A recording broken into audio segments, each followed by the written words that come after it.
start. Wow. Hello, everybody. I'm so glad to be here with you, and I want to thank everyone from 29C3 for inviting me. Can you hear me okay? Yes? Okay, good.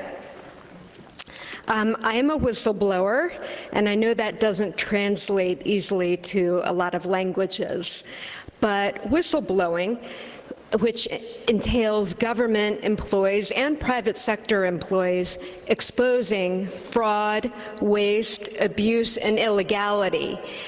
Whistleblowing has changed drastically in the digital age.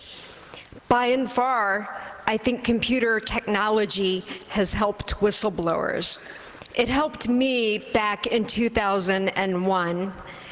I'm one of those cases Jake referred to this morning. I am a whistleblower.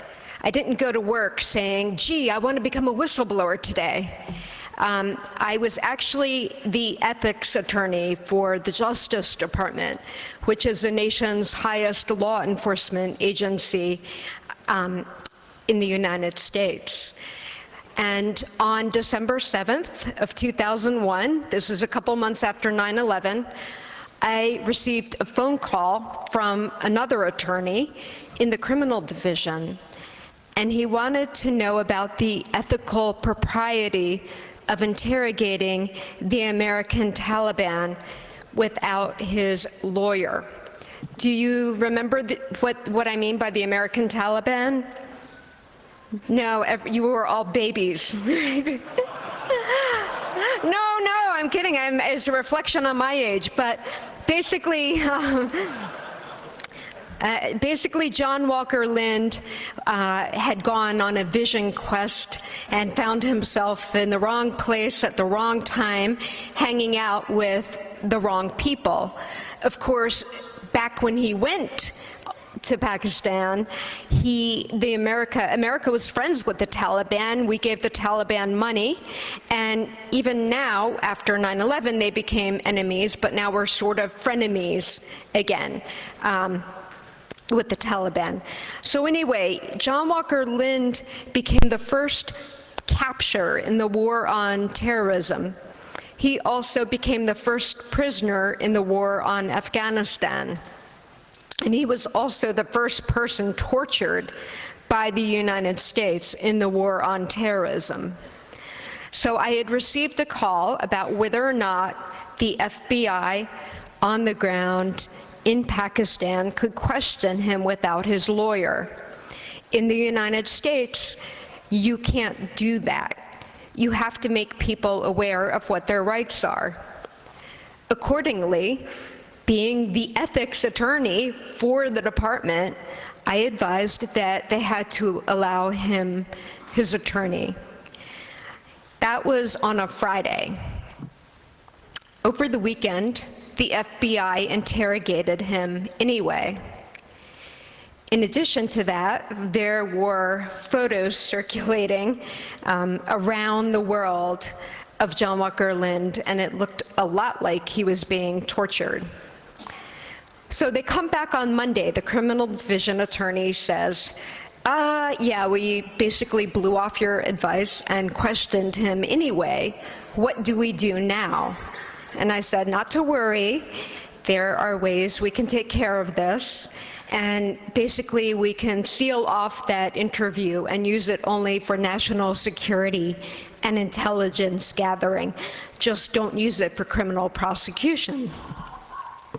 That was how we dealt with it. Sometimes people make ethical mistakes, and you can still clean up from that. So that was my advice.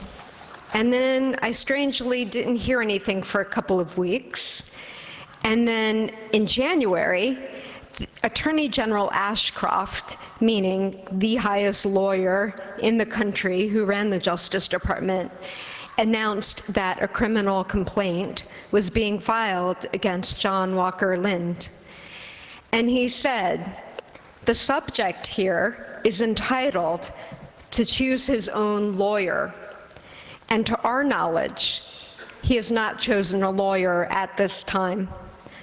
I knew that was a complete lie. 3 weeks later, Ashcroft announced the formal indictment of John Walker Lind and said his rights have been carefully, scrupulously guarded. I don't know if that looks like someone whose rights have been carefully, scrupulously guarded. John Walker Lind was our first glimpse of torture in the United States, and nobody flinched. He was naked, blindfolded, gagged, duct taped to a board. He had a bullet in his leg, no medical treatment. He was found nearly dead, and this is how we treated an American, which can give you a little insight into how we treat people who have the misfortune of being Arab or Muslim in our country. Because if this can happen to John Walker Lind, who's a white guy from Marin County, California, then you can only imagine the fate of other people who are Arab or immigrant or poor or don't speak English or happen to be the wrong religion. Anyway, Ashcroft and the Department of Justice continued to lie about the conditions of John Walker Lind's interrogation, how he was found. And meanwhile, as we see with Julian Assange, top people in Congress and the president pronounced him guilty before ever being tried or ever even being charged. I kept my mouth shut in those beginning weeks. While I knew the Attorney General was lying, it was a prerogative of the leader of the department to say what he wanted. But in terms of how I decided to blow the whistle, there was a pivotal event. As the criminal case continued to proceed, I inadvertently learned that the judge in the case had ordered all Justice Department correspondence related to the interrogation of John Walker Lind. Such orders routinely go to everybody in the Justice Department. There are 10,000 people in the Department of Justice. I worked directly on the case, and the order was concealed from me. But there was more. I learned about it only because the prosecutor contacted me directly. And I found out there's this order. And then the prosecutor says, I have 2 of your emails. I wanted to make sure that I had everything. I knew there was a problem. I had no idea about this court order. And I knew I had written way more than 2 emails. I went and checked the hard copy file. Back then, we used to print everything on paper and store it, primarily not electronically, but in hard copy.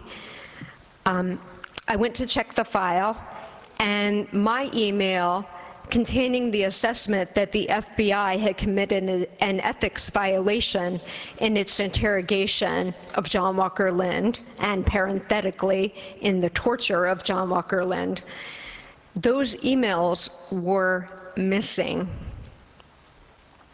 My heart sank. I literally felt sick. They were seeking death penalty for this person, and the relevant evidence had not made it to the court. Evidence that would have a bearing on whether or not his confession would be admissible against him, a confession that was tortured out of him. With the help of computer experts like you, we had just gotten the internet at the department, so this is back in the dark ages of computer help at the US government. But with the help of computer experts like you, I was able to recover the missing emails from my computer archives. So that was another important lesson that General Petraeus should have learned, that email doesn't disappear, even if you delete it. It's still there. You can delete it, you can trash it, you can empty your trash, but it's still there. I'm sure you guys are sophisticated enough to know how to actually get rid of it, but surely the people at the department were not. not that schooled in their evidence destruction techniques. So anyway, I was able to recover all these missing emails. It said some pretty damning things. I documented the emails in a memo to my boss, and I made copies of the emails to take home with me in case they disappeared again, which I was worried about. And then I resigned.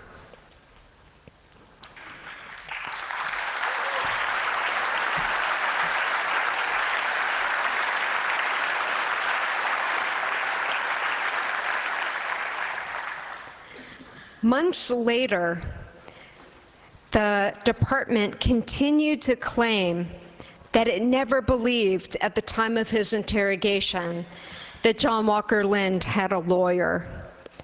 I was no longer working there, but I knew the truth, and I couldn't live with myself. I couldn't live with the idea that someone's life might be taken because I sat on evidence that I knew I had created. I gave the emails to Newsweek magazine in accordance with a law we have called the Whistleblower Protection Act, which I later found doesn't protect you at all. The Lind case promptly fell apart. He ended up pleading guilty to 2 very minor charges. Unfortunately, he got a stiff 20-year sentence, so he is still in jail. I think he's done with the first 10 years, but he'll get out when he's about my age now, and at least he'll have a life in front of him. But still, it's a very heavy-handed sentence for someone who didn't really do anything and never raised arms against the United States. After the case was over, I thought my nightmare was ended. I thought, thank God, it's over with. But little did I know, in blowing the whistle, in making those emails public, those emails that had been destroyed public, that I unleashed the full force of the entire executive branch of the United States government. As a result of what I did, I was forced out of my new job at a private law firm at the government's urging. I was fired from another job, again, at the government telling my employer that I was a criminal. I was placed under criminal investigation, though I was never told what for, and no charges were ever brought against me. I was referred to the state bar, which in the United States licenses attorneys. I was referred based on a secret report that I didn't have access to, making it very hard, if not impossible, to fight the secret charges. If it sounds like something out of a Kafka novel, you're right. The icing on the cake was being put on the no-fly list. It's a terrorist watch list that prohibits you from boarding a plane without undergoing secondary security screening. So I missed a lot of flights because of that, and it was also humiliating to have to undergo full-screen body searches every single time I flew. I had also recently had a baby, so the icing on the cake was being asked to drink my own breast milk. After years of professional exile, I call them euphemistically my time in the wilderness. But after going through this, I decided to dedicate my life to representing our whistleblowers. As horrible, thank you.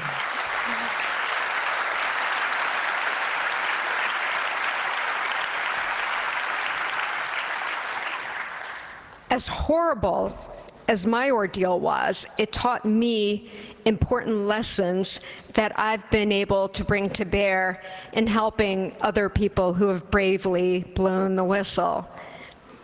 People like Tom Drake, who were facing something far worse than I ever could have imagined. Like me, Tom Drake was a target of a federal criminal leak investigation. To make matters worse, he was charged under the Espionage Act. The Espionage Act is a little-known World War I law meant to go after spies, not whistleblowers.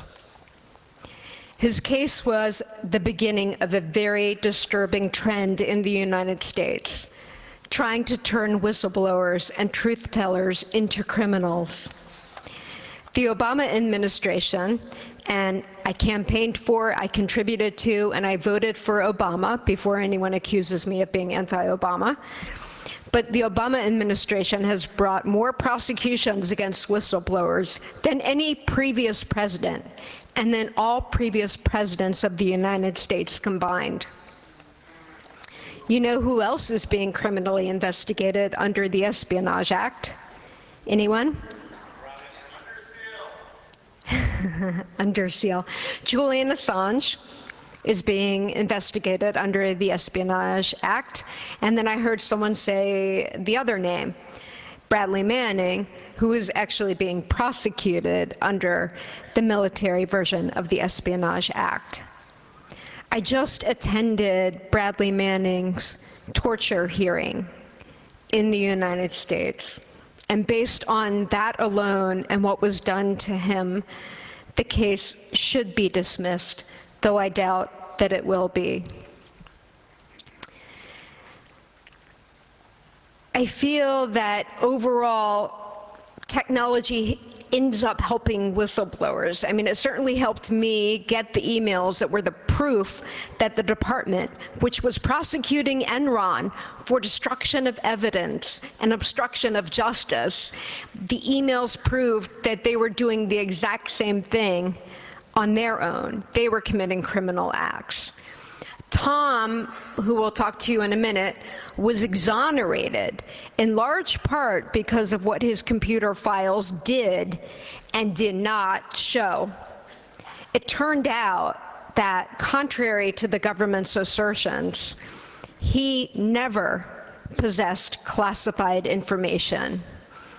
He actually had unclassified information that the government later stamped classified improperly. Now, sometimes technology, as Jake talked about this morning, you can use it for good or you can use it for bad. The technology that our government has abused includes, for example, using it to retaliate against whistleblowers. Some scientists in the Food and Drug Administration, recently, the government used spyware and other invasive surveillance techniques against the scientists who were blowing the whistle. And it surveyed the scientists, it surveyed reporters, and it even surveyed members of Congress in order to target 7 whistleblower scientists. That obviously to me and to you, is an unethical abuse of technology.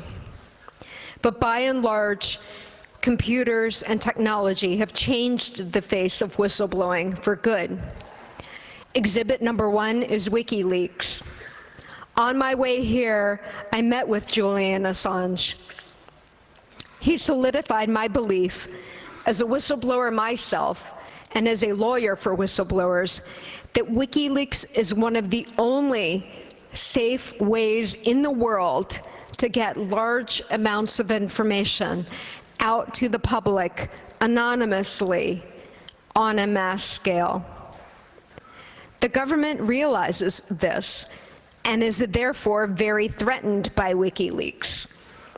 Instead of launching a worldwide manhunt for Osama bin Laden, they launched a worldwide manhunt for Julian Assange, a blogger, someone who has a website.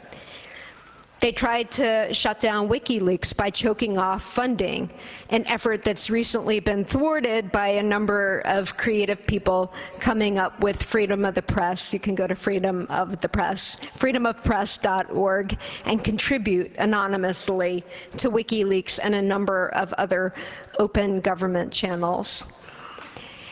And they've tried to force Julian Assange to remain in the Ecuadorian embassy, even though he's been granted asylum.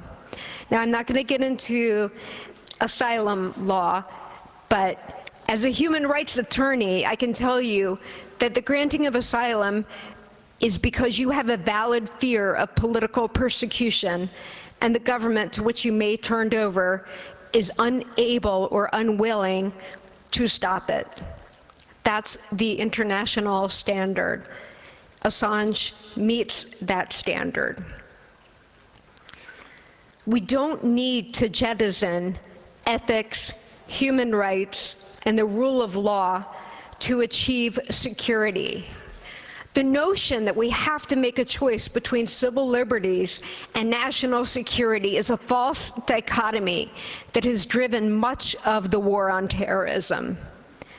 The war on terrorism should not be a war on ethics, integrity, technology, and the rule of law. Stopping terrorism should not include, thank you.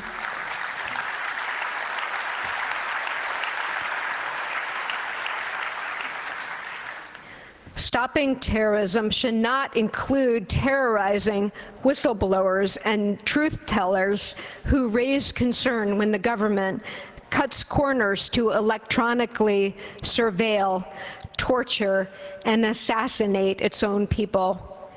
And it is not okay for a president to grant himself the power to play prosecutor, judge, jury, and executioner of anyone on the entire fucking planet.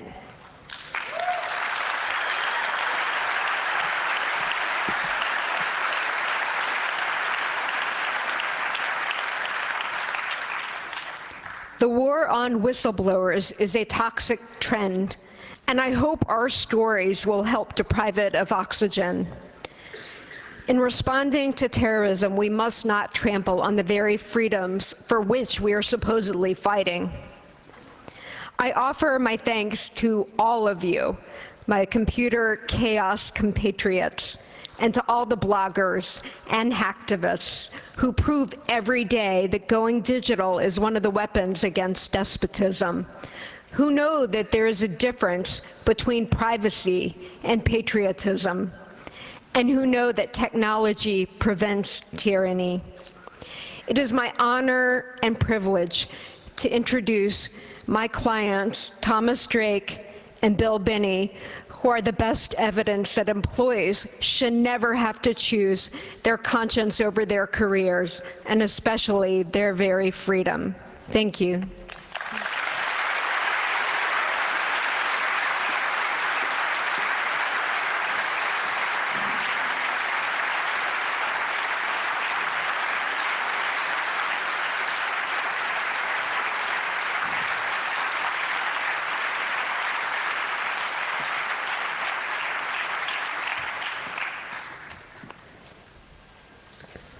Guten Abend. Ich spreche wenig Deutsch. I have a number of things to share with you this evening, and it's going to be quite sobering as I relate to the story of what happened to me as I was placed in the hands of the surveillance state. It's important for you to know right up front. I will say this in German. Ich möchte nicht in einem Land wie DDR leben.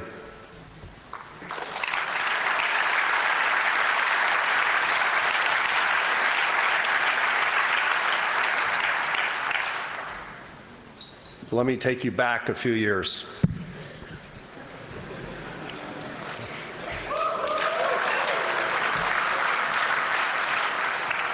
My first computer. It's where I learned to program. As I was introduced to the fascinating world during what I call the golden era of computing, the 8-bit age. 6502C processor, had all of 48K of RAM, and a 10K operating system. I still have this computer.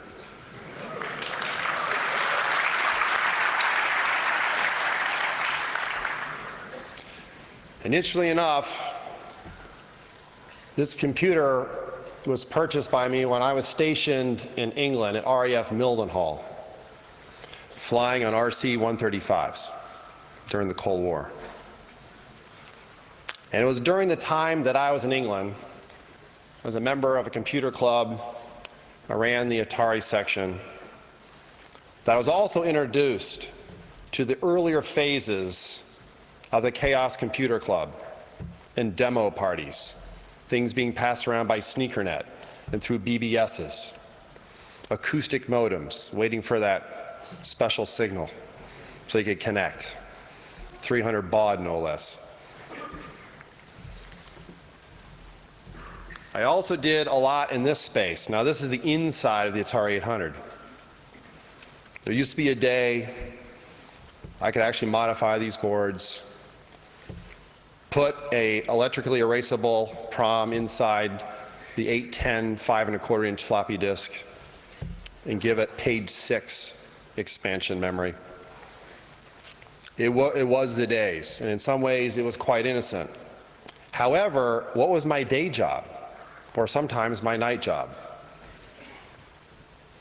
It was this airplane. Incredible technology for its day. Phenomenal. It was during this period that I was an aircrew member. I was a cryptolinguist. The country I specialized in was East Germany. I never imagined, ever imagined, that I'd find myself some 30, not even 30 years later, 26 years to be exact, find myself seeing the rise of the surveillance state on an extraordinarily vast scale within the United States of America.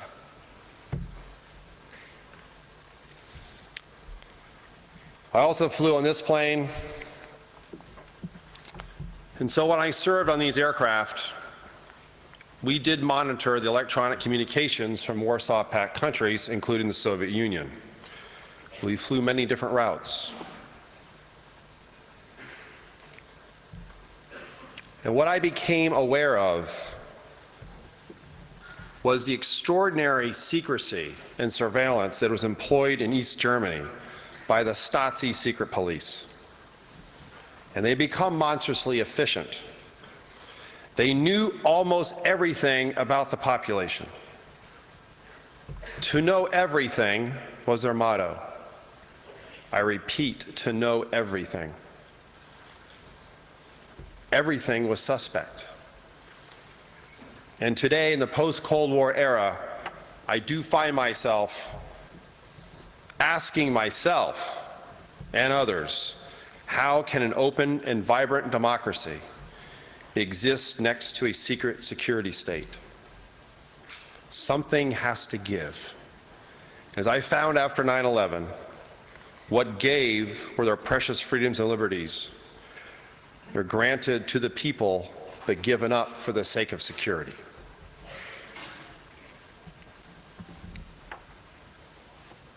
Secrecy is for losers. This is a quote from Daniel Moynihan, former senator, passed away some years ago. Note the quote, "The compulsory withholding of information," this is what defines secrecy, "reinforced by the prospect of sanctions for disclosure." One could call it pre-crime profiling, but again, the basis, the foundation for the state needing to know everything. I have heard this, especially since my case, investigation, the prosecution, indictment, and facing 35 years in prison went so public. I've done nothing wrong, I have nothing to hide.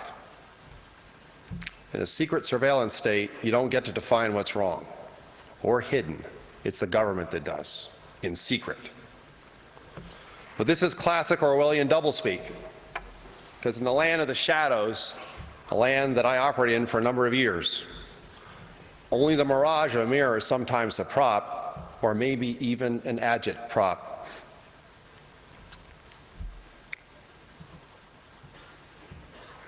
The configuration of this flag has a particular meaning for those in the United States, and there's no doubt some of you in the audience who understand when you see the flag of the United States flying upside down, what does that mean?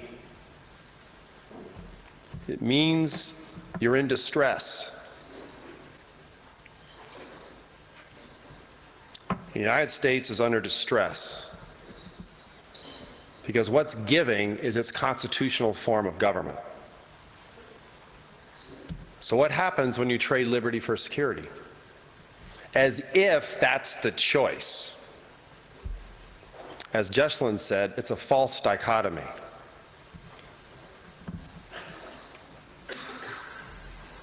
(1787), when that grand experiment was launched, went out to the states, the original 13 colonies, for ratification. A woman reportedly asked Benjamin Franklin, "What did you guys do in there? What did you create?" And he purportedly said, "A republic, if you can keep it." So, in the infamous words of Benjamin Franklin, a democracy is two wolves and a lamb voting on what to have for lunch. And liberty is a well-armed lamb contesting the vote. So what expired on 9/11?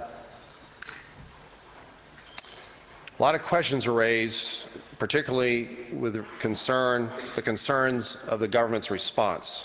But notice what he also says in the next quote: "Those who give it up, give up essential liberty to purchase a little temporary safety, deserve neither liberty nor safety." And in the context of this Congress, is data free or the precursor for taking away freedom? It does work both ways. So in a surveillance state, everybody is suspicious. I repeat, in a surveillance state, everybody is suspicious. There is no assumption of innocence. There's actually an assumption that you may be up to no good. And if you're employing techniques involving privacy on internet, that's a red flag. And yet, another quote from a Judge Damon Keith: "Democracies die behind closed doors." This is in a ruling he declared back in August of 2002, when the Bush administration acted unlawfully in holding deportation hearings in secret. He further went on to say the following: "When government begins closing doors, it selectively controls information rightfully belonging to the people. Selective information is misinformation." But as I found out in my case, it didn't matter what the truth was to the government. They're going to make up what was the truth for their own ends. And so I became a traitor in the eyes of the United States government. And I was charged under the Espionage Act. I stand before you tonight as a free man. But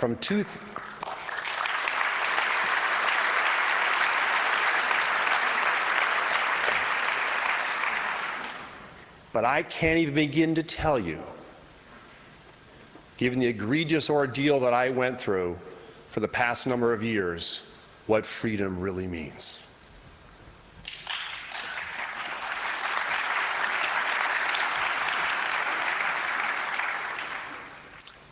When you're facing the prospect, as I did early on, before I was officially indicted, when the chief prosecutor at the time, in 2008, said, "Mr. Drake, how would you like to spend the rest of your natural life in prison?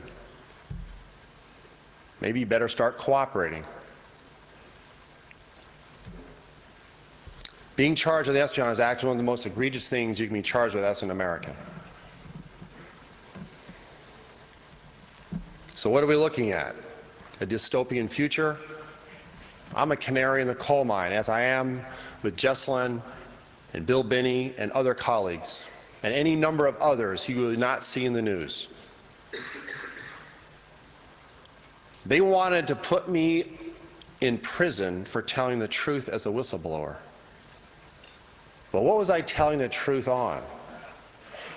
Yes, I was telling truth to power, but I was exposing government wrongdoing and illegalities.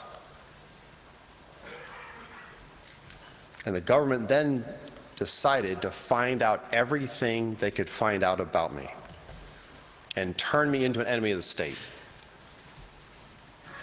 So you blow the whistle on secret power, you expose high crimes and misdemeanors as defined under the Constitution of the United States of America.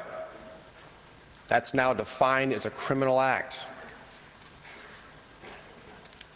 And yet,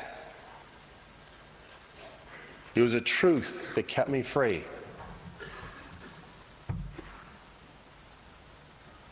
And one of those people that kept me free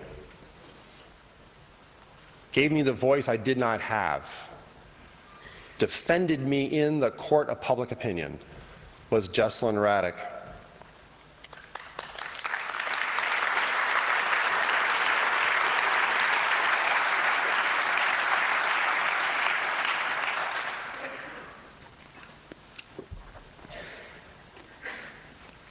Let me go back a little bit, and you're going to get what I call the internet version of my story. Internet time is 4 times regular time, because I see a 15-minute warning in front of me. But this is on purpose, because I want you to get a sense of what it's like to live under the thumb and boot of the surveillance state. What did 9/11 open up? Subversion of the Constitution. Privacy and all data became fair game. Truth was the first casualty in the undeclared war. Propaganda became the pretense of the powerful. And one of my favorite quotes from George Orwell, truth is treason in the empire of lies. So here's the dark side of truth. I was data framed. Remember this character? Recognize this place? No such agency, never say anything. No secrets anymore, except the ones we keep. So, dark side of personal data. Imagine for the moment, my first day in the job is 9/11. I'm reporting to the number 3 person at the National Security Agency, in charge of the single largest element of NSA, called the Signals Intelligence Directorate. Little did I know what 9/11 would unleash. And so, in a few short days after 9/11, I had people coming to me in private, extremely concerned, saying, Tom, why are they taking equipment that we normally use to monitor foreign nations, and we're now redirecting it against our own people, replacing it on internal domestic networks? I thought there were rules against that. I thought the first commandment, the prime directive of NSA, particularly out of all of the problems in the surveillance and the violation of law during the 50s, 60s, and 70s coming to a height in the Nixon administration, we had rules against that. We're not supposed to violate those rules. We're not supposed to spy on Americans.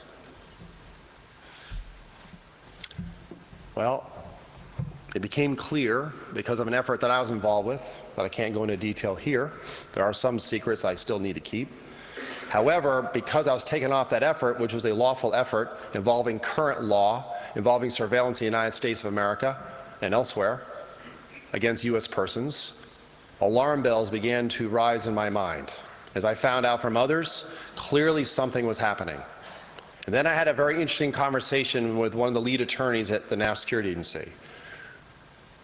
When I pressed him hard, because I recognized at that point in time, the very first week in October, that NSA was an abject violation of the Constitution and was violating the 4th Amendment.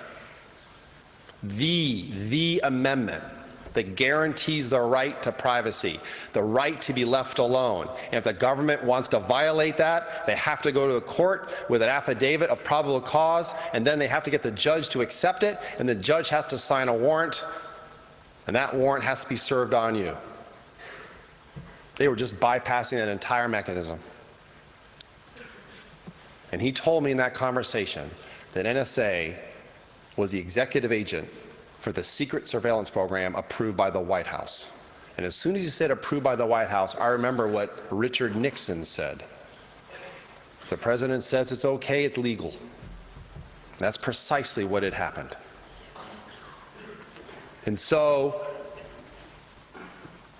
the next few months, as I discovered even more about this program, I ended up becoming a whistleblower and a material witness for 2 congressional 9/11 investigations in which I reported everything I knew in early 2002 about this secret surveillance program and massive fraud, waste, and abuse and illegalities conducted by NSA.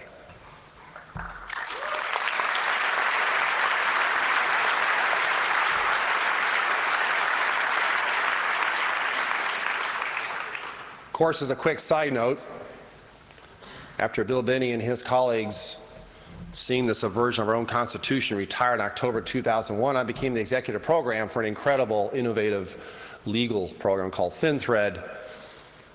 And we discovered, when we actually used it to go against the largest database, NSA, that there was things in that database that could have stopped 9/11. But they didn't share it, didn't know it, hadn't discovered it. Of course, that effort got shut down too.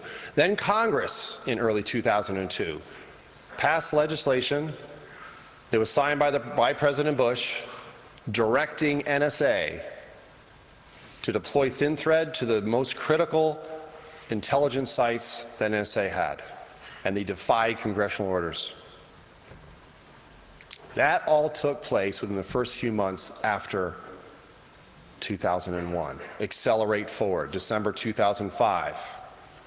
First public inkling, blockbuster article written in the New York Times, Eric Lichtblau, James Risen, revealing for the first time publicly the existence of the so-called warrantless wiretapping program and what the government labeled as a terrorist surveillance program.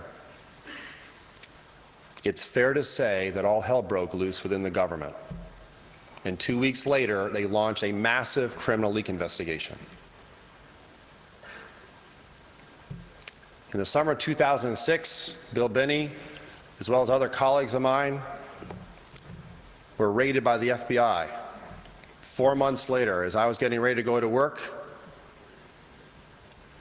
I'm looking out my bedroom window, a dozen FBI agents streaming across the front yard. There's a very loud knock on the door, and my heart is in my throat. The nightmare had begun. For 2.5 years, the government did everything they could to get me to plead out, put extraordinary pressure on me, family, colleagues, and associates. Took 2.5 years before they actually decided to indict me. 10 felony counts, 5 under the Espionage Act, 1 for obstruction of justice, 4 for making false statements, which in themselves were false statements. But there is a bottom line. Yes, I stand here as a free man, so obviously I didn't end up in prison. I paid no fine. But the cost was extraordinarily high. But the cost to the United States was even higher. Sold out national security to big business, violated the Constitution, the very best of American ingenuity and the Constitution were quite sufficient to protect and defend the country with the best we had under the law. There was no, I repeat, no need to go to the dark side, as former Vice President Cheney said 5 days after 9/11. So let me leave you with some thoughts. Data absent context is data with no meaning. I can't begin to tell you how much they took data that they found at my house and on my computers and in my accounts out of context. Ironically enough, the vast bulk of what they found was unclassified information that was used to support the 9/11 congressional investigations and a subsequent Department of Defense Inspector General audit investigation at NSA. Lose context, make up the meaning. It's incredibly seductive to manage and manipulate data and for other ends. So what do you do with your data? How do you frame your data? More challenges regarding information sharing. Knowledge is control for some, particularly in the surveillance state. You can control the data. In controlling the data, you avoid potential competition and loss of power. What I know data that you don't know data. Coin of the realm. After 9/11, as I confronted my own senior executives in the leadership of NSA, they said, Tom, you don't understand. We live in exigent conditions that requires exigent means to deal with the threat. So be it if we collect all the data on Americans. Hey, if you've done nothing wrong, it won't matter. Really. So there's a dark side. There is the multi-billion-dollar military-industrial complex. I cannot begin to tell you the number of multimillionaires and millionaires that were made at NSA as a result of 9/11. In fact, one senior executive said that 9/11 was a gift to NSA.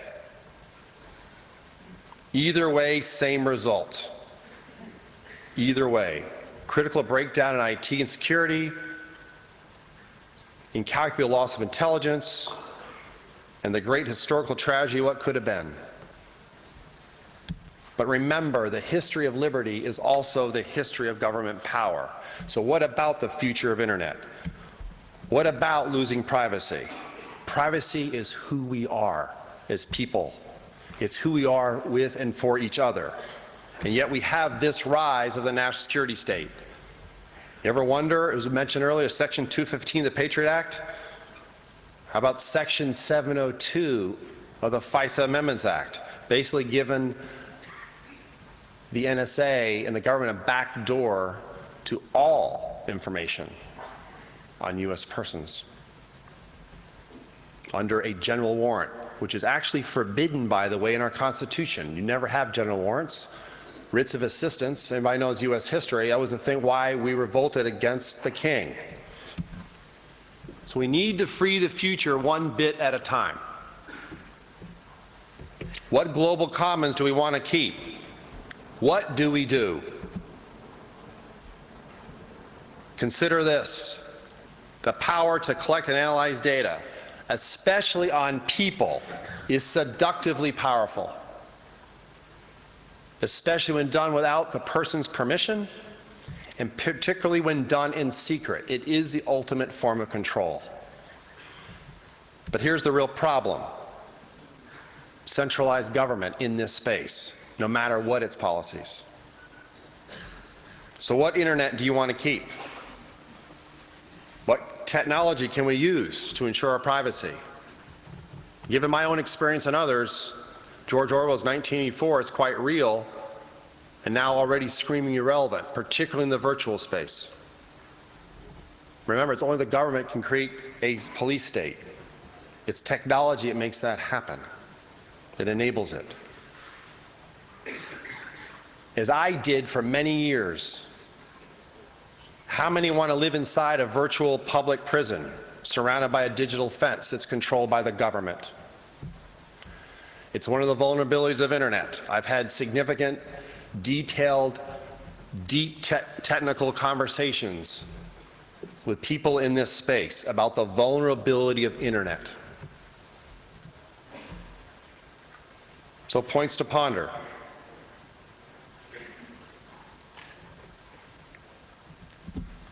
With the cloud and all the other data out there, the more the data, the more it enables a Leviathan state when placed in the wrong hands. So what tale do you want to tell to future generations?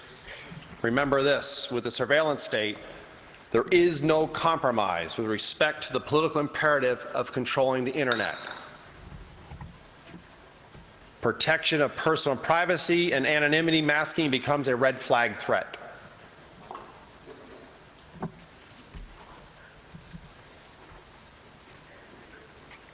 Personal online security through obscurity.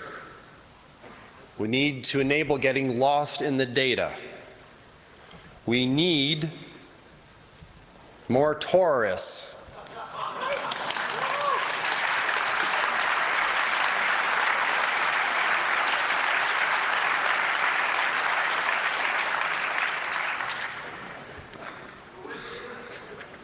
We need more Asher Wolfs in the world.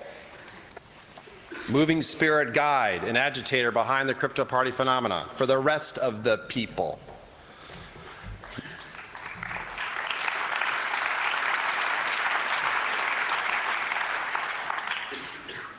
Personal privacy and communications deserve anonymized encryption.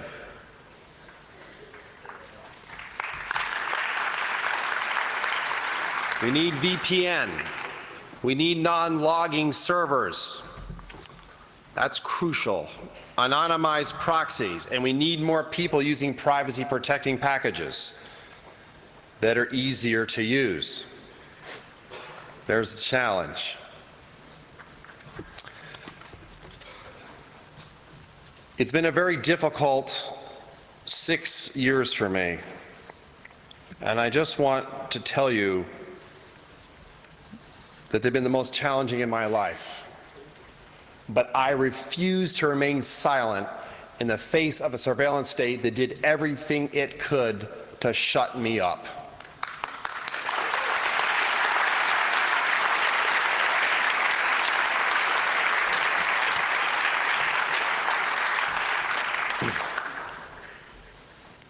Auf Deutsch, was befürchte ich für die Zukunft? What do I fear for the future? Besides fearing for the future of the United States as constitutional republic, I do fear the creation of a universal wiretap record of a person's life. The ability to have vast access to databases and on the fly be able to profile anybody at any time, anywhere. George Orwell's 1984, the permanent saving and retention of all electronic transactions through a secret, overarching, all-knowing surveillance regime. Surveillance of citizens through GPS positioning and tracking, the fact that every single cell phone, with rare exception, is a tracking device. This is the kind of dystopia. It's persistent, it's growing. I refer to it as the panopticon, and it raises the prospect of a truly draconian digital surveillance fence all around us and makes us all virtual captives of the state. And so I leave you with this thought, given where I started. I can only imagine how the Stasi would simply drool if the Deutsche Demokratische Republik had had the technical equipment of the NSA today.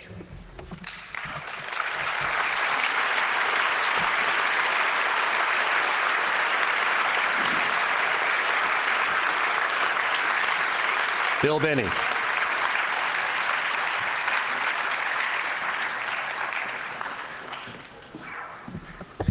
Well, good evening. I'd like to thank the 29C3 committee, selecting committee, for selecting me to come here, because I always find it a very hospitable reception among hackers.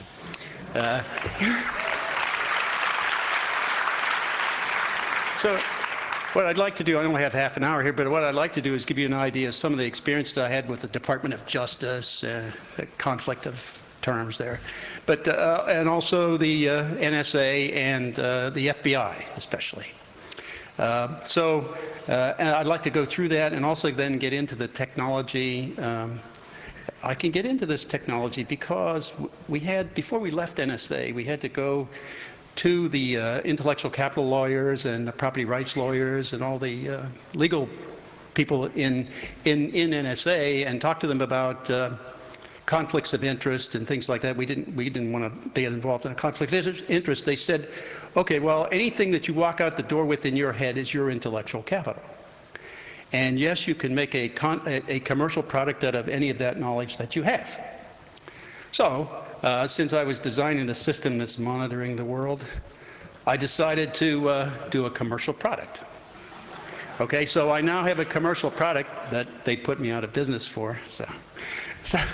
And they blackballed us for doing any business with anyone, since we're all into this cloud of being, criminals in their minds, anyway. So I have that technology. It's on file, basically, with the Library of Congress. We have a copyright on it, so it's open to anybody. For $45, you can get a copy, or you can go to the people here at the conference. I gave them copies. You can get copies from them.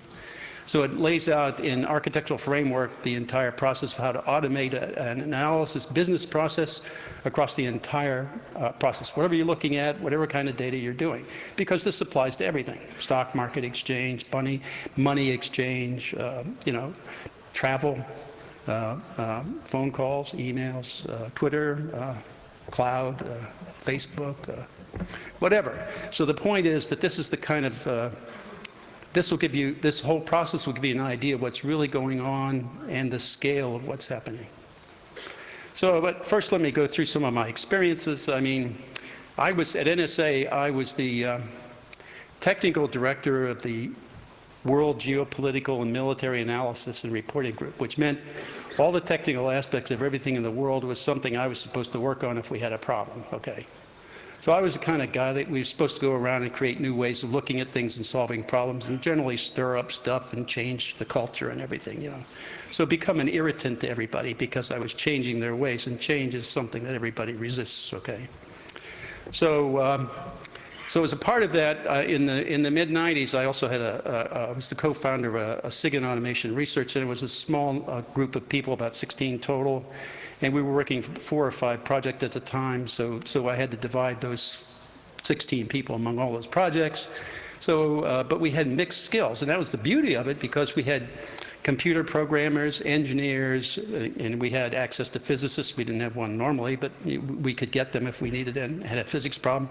We had cryptanalysts, we had crypto mathematicians, and traffic analysts, systems and data analysts, and language analysis. So we had all the skills together. My other partner that was co-founder was up from the research division. So he brought all the skills that were in the technologies, and I brought all the stuff out of operations. So we had them all there, and we would all work together at developing how to solve a problem, whatever that problem was. In this case, it was the internet and mass communications that was populating the world starting in the early 90s. So that was our major thrust and our focus. We actually solved that problem, and of course our commercial product here will show you how that worked. And we did it with a little over $3 million. Now, Tom mentioned the program ThinThread. That cost us about $3,200,000 to do. And what we came into conflict with, and the reason it was rejected by the agency and thrown away, was because we were in conflict with a $4+ billion program called Trailblazer that would start from scratch and that was going to be spending a lot of money with a lot of contractors, so there was a lot of vested interest to get rid of us, okay, which is exactly what they did. So they got rid of everything except the back part, because they didn't have the back processing that we had was the only process they had that would handle large, massive volumes of data. Okay, so that they used, okay, and I was sick of the corruption, so I decided to retire in about June of 2001. So I told the deputy director and the SID director that I was going to retire. It was my intention to get the hell out of there. I didn't tell them why, because it was all the corruption and stuff that they were involved with, the money exchange with contractors, hiring contractors in to manage programs that would send contracts back to the contracting organizations they came from. It was like an incestuous relationship, So literally, it was, I need somebody to management, so let me hire this executive vice president over at the SAIC or something to come in and manage all these transformation programs, billions of dollars worth of programs. And of course, hundreds of millions of program dollars went off to the place where they came from. So, they were earning their money, but not for the people. So I referred to that as a conscious decision of the government of the United States to trade the security of the people of the United States, and also of the free world, by the way. You were involved in this because we came across anything, you were protected also. So they traded your security as well as ours for money.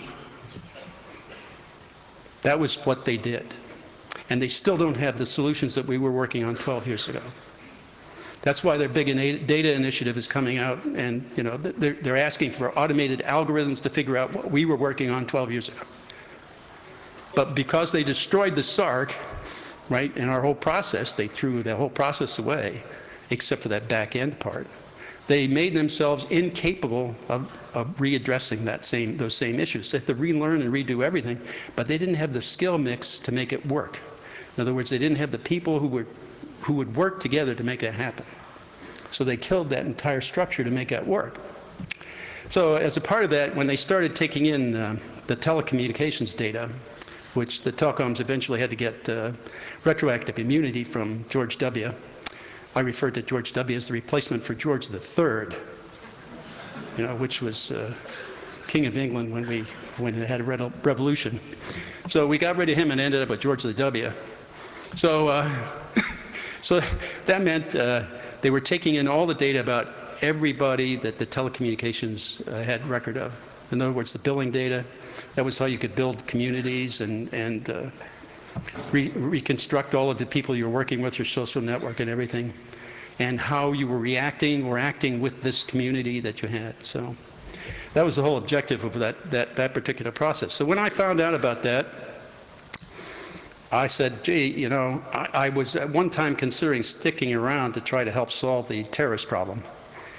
Because the sites that were picked to originally deploy and ordered by Congress were the sites I picked, which were the terrorist target sites. I went to the terrorist group and said, give me all the sites that you had, because it was under me, so it was the world. So I went and I said, give me all the sites that produce any information that's valuable to you in analyzing terrorist targets. So they gave me a list. So I said, okay, this is the target list, right? That's, pretty simple. And so I put that up as the list, and it was going to cost $9.5 million to do those sites. $9.5 million. And they didn't do it. Because if they did, that would declare the problem was solved, and they wouldn't need the $4+ billion that they said they needed to solve the problem that was already solved. So they didn't do that, but I'll get into some of that technology here. So after that, when I found out, because the contractors they had to use were my contractors, they had to use them to set up the code. They were the only ones that knew the code and how to set it up and make it work. So they had to use them to set it up.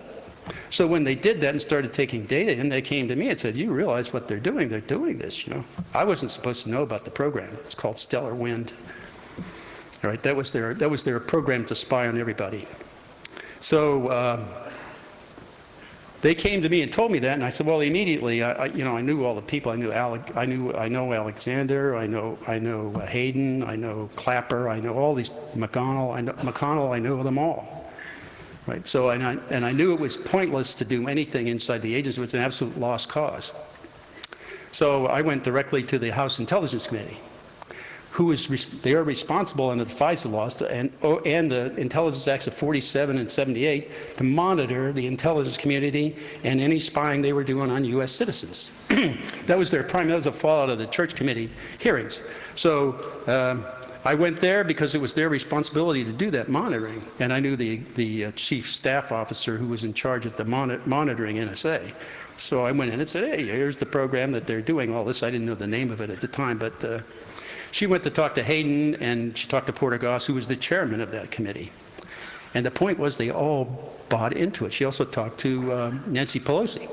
Well, Nancy was the ranking member of the House Intelligence Committee at the time, and if you looked at Cheney's interview in reviewing in the 10th anniversary of 9/11, he talked about how the program was formed, terrorist surveillance. He said you have to thank the guys at NSA, Hayden's guys at NSA. I never got the thank you note, so. But the point was, they are now in violation of any number of laws, the Electronic Privacy Act, Electronic Security Act, the Intelligence Act of 47. They called it a covert program and limited it to knowledge of 4 people in Congress. That was the chairman and ranking members of the House and Senate and Intelligence Committees. Now, those people don't monitor anything. There's a staff that does that, okay? And if they call it a covert program, they could limit knowledge of it. They're supposed to tell the Gang of 8, which is the majority and minority leaders of the House and Senate, in addition, but they didn't do that. But that's why Nancy Pelosi said that impeaching George W. Bush is off the table. She was co-opted into the program as they developed it, and she signed up to it. So, also the CIA programs. So if she was going to authorize the impeachment of George Bush, she'd be impeaching herself too, and that was the leverage that George had on her. It's like they were creating a super steroid J. Edgar Hoover, because they would have leverage on everybody in the country by doing this. So no one was safe, okay? So that's why I went directly to the committee. I just wrote off all NSA management and the entire administration. They were all culpable in this. The talk with or the attempts to talk to the House Intelligence Committee, Goss and Pelosi, failed. I mean, they were going to do nothing. All they did was say, you need to talk to Hayden. So they sent the staffer out to talk to Hayden, and he just basically said, you better keep quiet because it's highly classified. You know, they're reminded it's against our Constitution, all the laws we had, right? So she came back and said that. So I tried to. I had we're working on a subcontract for another agency, not the NSA, and the guy we were setting it up with went to high school with the daughter of Chief Justice of the Supreme Court, Rehnquist. So it's really his job to oversee all of this violation of the Constitution. I mean, he's supposed to be the staff holder of that responsibility. So we wrote a note to give to him, to give to Rehnquist's daughter, to pass to Rehnquist, so we could get a meeting with the Chief Justice of the Supreme Court. Because if we went through the regular channels, you know, they'd all filtered out. So we tried to set up a backdoor approach to do that, so we could inform them of all the violations of the Constitution. They scrapped the Fourth Amendment, they scrapped the Fifth Amendment, all that's used against everybody. So after that, that failed, and I figured that failed because he probably had an inkling of what was going on and wanted plausible deniability. So if we informed him of that, he couldn't deny that he knew about it. Right? It was just like the House and Senate Intelligence Committees, or the Judiciary Committees, when they were reviewing retroactive immunity for all the telecoms. The reason they were claiming they didn't know what was going on. Well, the telecoms only have two things to offer. One is the billing data about their customers, and the other is access to the wires they run, both of which were being violated. Mark Klein, laid that out in San Francisco with all the NARIS devices on the fiber optic lines running inside the United States. And I knew that the one company I knew that was producing data was AT&T, and they were providing on the order of 320 million records a day of U.S. citizens talking to other U.S. citizens. So you can imagine you can quickly build the communities on virtually everybody in the country. Now you can imagine this extended to everybody in the world also, because there was no limit on the capabilities that we put together. So after that,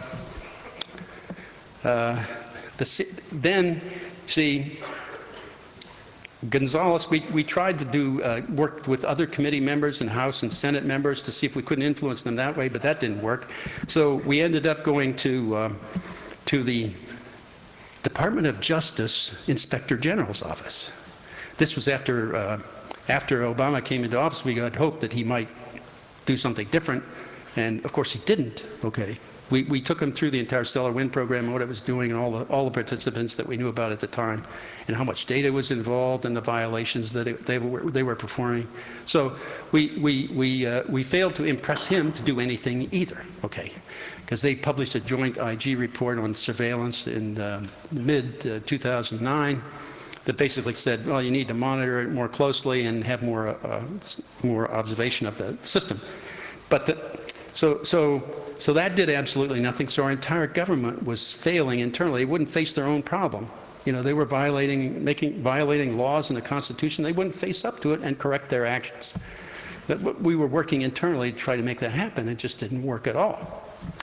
So, so then after Gonzales was testifying in the Judiciary Committee, in the Senate Judiciary Committee about all the surveillance programs in June or July of 2007, and 2 days after that, they raided everybody. We also complained, by the way, to the DOD IG. We filed a complaint that got us all into trouble, and that's the reason we got raided, because we said, here's all the corruption, fraud, waste, and abuse at NSA, and that's by regulation what we were supposed to do. Government policy was to report that, and they gave you the phone numbers to call in, so we did, That was a big mistake. Don't tell the government where they're wasting money or where there's crimes or fraud. So they sent the FBI to us, and to make a story short, on the FBI raid, they came pushing through the door. My son opened the door to them. There were like 12 of them, and they came in with their guns drawn, and they pushed him out of the way at gunpoint.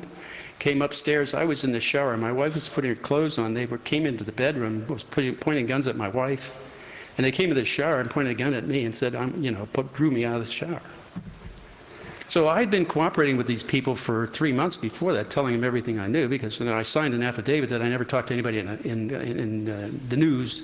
So I thought they would understand that I didn't do that. But that wasn't the point of the raid. The point was to keep me quiet. Well, at the same time, you see, when they were on the back, they tried to get me to implicate somebody in a crime. They said, tell me something that will implicate somebody in a crime. They were actually after Tom Drake. And also Diane Rourke, who was the House Intelligence Oversight Committee member that oversaw the NSA account. That was their grudges, so they hold grudges. So when he put it that way, tell me something that would implicate somebody in a crime, I only knew of one crime. So I said, okay, George Bush, Dick Cheney, Tenet and Hayden violated the Constitution, any number of laws, and here's how they did it. The program's called Stellar Wind. They're taking data in on everybody in the country, and they're mapping it out, all our communities, and they're monitoring as that comes in, and millions of records every day.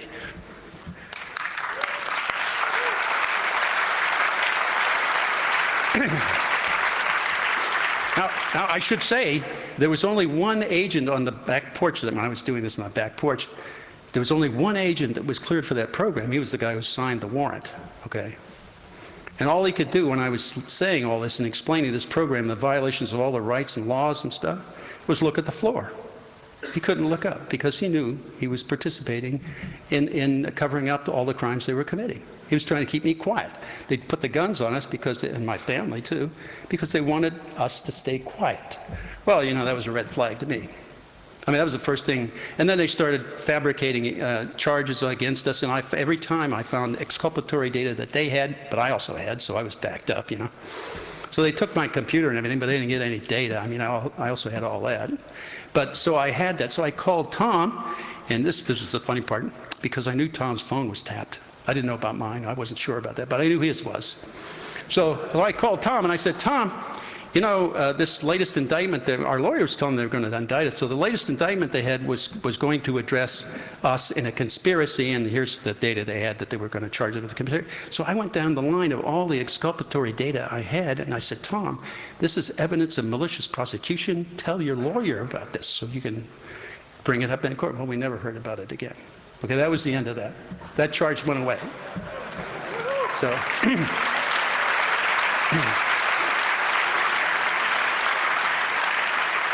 But it shows you the shallow, fake character of these people. When they're framing people, like the material they were trying to frame Tom with was marked unclassified. Well, they drew a pencil line through the unclassified and stamped it top secret and said, they charged him in a review, they charged him with having unclassified material that they reclassified so they could charge him with having classified material. Well, Jim Bamford did a FOIA on that to NSA, and they don't know what they're doing at the FOIA office because it's such a big place, left hand doesn't know what the right does. So they gave him some copies of the stuff. He asked for it, and they gave it to him unclassified.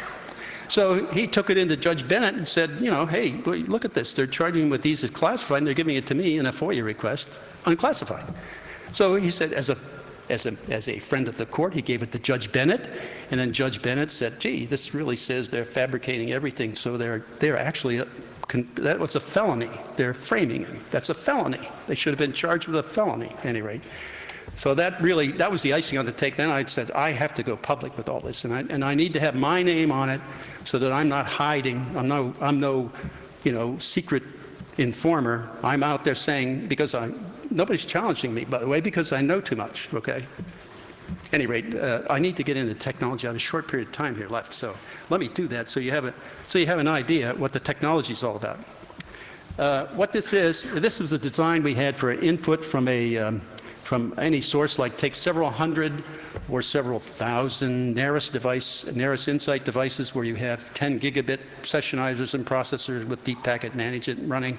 So you have to take that as an input in the front end, and you have to validate the data. This is most important also with crypt system. You have to validate the crypt system and actually map through the device. You have to map and equal the device. You have to get all the continuity of that device. So then you can attack that crypt system.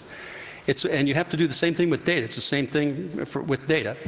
So when you do validation, then you do event recognition. You're going through looking for reliable events to allow you to assess what's going on in that data. Okay? And once you do that, then you want to put privacy protections in. This can be for everybody or anybody in the world. It wasn't restricted to U.S. citizens. We had an encryption process that scrambled all the data so it wasn't in the proper position. You have to ensure that so they couldn't force crib it. You get a false result. So, but that was built into that. We also had distributed storage and also indexed the content to all these transactions going on. And then you build the activity graph. This is where you put the relationships together and build the social networks. And you also, at the same time, if you have content, you keep it mapped to that graph and to the nodes in the graph. And then you take in other domains, from either other agencies or other kinds of information, input that into a central graph where you're really building the large profile of everybody in the world. Okay? So, and how you do that is now you get into the graph. This was the way we wanted to select data. And we proposed this for $250,000. We would do this for the NSA. We made this proposal to NSA. It's an unclassified proposal. We wanted to go through all of the collection and look at all the targets that you had known targets, and then look out 2 degrees as possibly associated with that activity, and look at latent semantic indexing of the data that's in common 2 degrees out within any data they're passing here to see if it's reliably matching, and therefore you then would start to say, well, this guy might be a new target, and we need to look closely at him, and then just make that decision at that point. But what the point of this 2 degree thing was to manage the volume of data.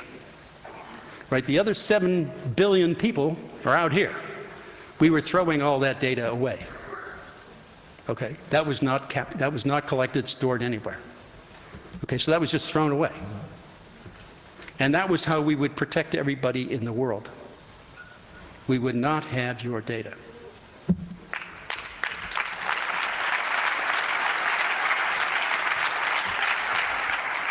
Well, see, the NSA knew what I was all about, and they knew that was my perspective, so they didn't accept our $250,000 proposal. I mean, so they're now trying to do big data initiative for $250 million in the DoD every year, and a few hundred million in other agencies. Any rate, so that's the idea, and that's how we would select the data.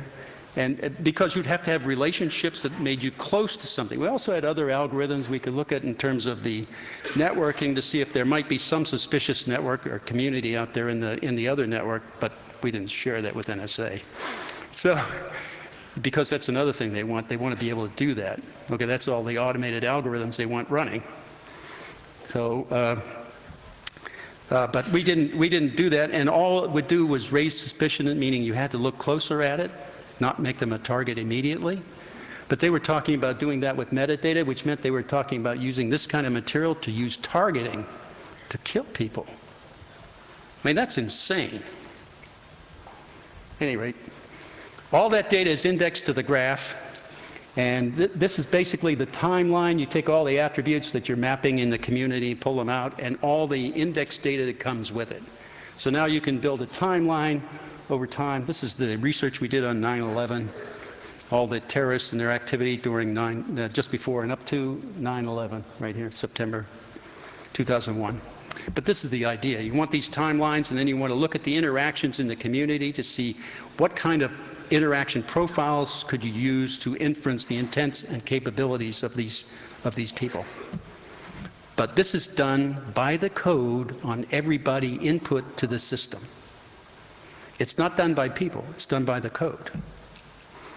So, and also they want algorithms to go through these timelining process, through the timeline process on all the communities to figure out what we call profiles of interest of communities of interest, and new profiles from other communities. So the idea was to do this. This was done so that people could look at it actually for the automated process. We simply take it in list form and do the processing that way. I mean, we didn't have to see a picture of it, but this was done for people. That's how you commercially sell things, right? But we, of course, were raided and stopped, and so we aren't marketing this at all. Plus, they busted up our coalition to do it. So, and they made it impossible for us to get any work anywhere. So, that's what our government has done to us, and what, in fact, they are able to do with everybody in the world. That's the real problem. Because this kind of knowledge centralized in what I call the central government, run by the Central Committee, true Soviet terms, okay? That's very dangerous because initially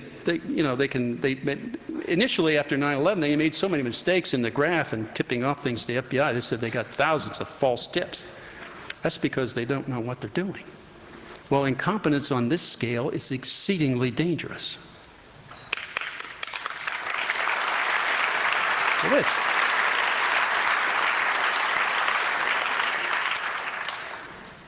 And I'm not sure that with the people in place right now, I really think they should all be taken into court and tried and given their chance to speak in court as to what they did and why. Yeah. Amen. So, but that's the technology, and there's a lot more to it. I've got a lot more slides. If you want copies, they're available here somewhere, and you're welcome to them. And also, I've got all those architectural framework diagrams showing how to automate at least the what to do and dependencies on the flow of that kind of information through an entire enterprise, no matter what the enterprise is. We were going to use it to do Medicare, Medicaid fraud.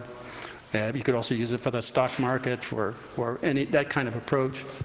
So it's here, and if you are interested, I'm sure they'll be glad to get you copies.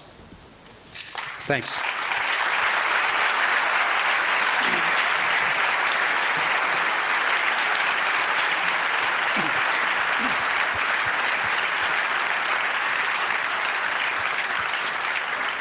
So thank you, Jesslyn, Thomas, and William.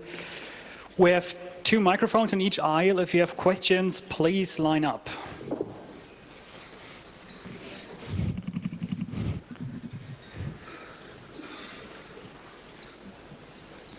Questions from the internet?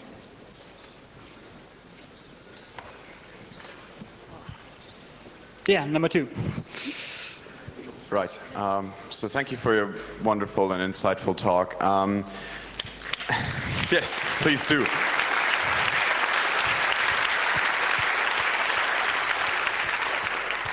Jake was talking about shades of gray and how his view on NSA and security and intelligence activities changed as he heard your stories. And from my perspective, as a young German person involved with internet, it's actually a point of view that is kind of alien to me. And I'm glad to have heard you speak so that I could see your point of view. If you consider how the jobs that you were doing, and as I noticed you were doing faithfully in being convinced that you were doing good for your country and the people of it.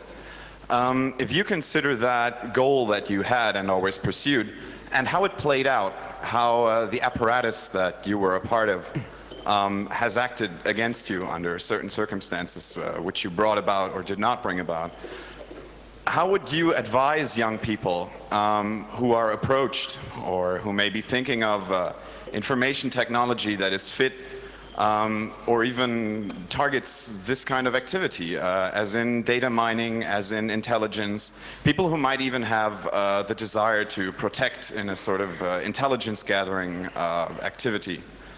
Do you think you could advise them to engage in intelligence activities, or would you maybe advise people to steer clear of it right away? No, actually, I would advise infiltrating. Right?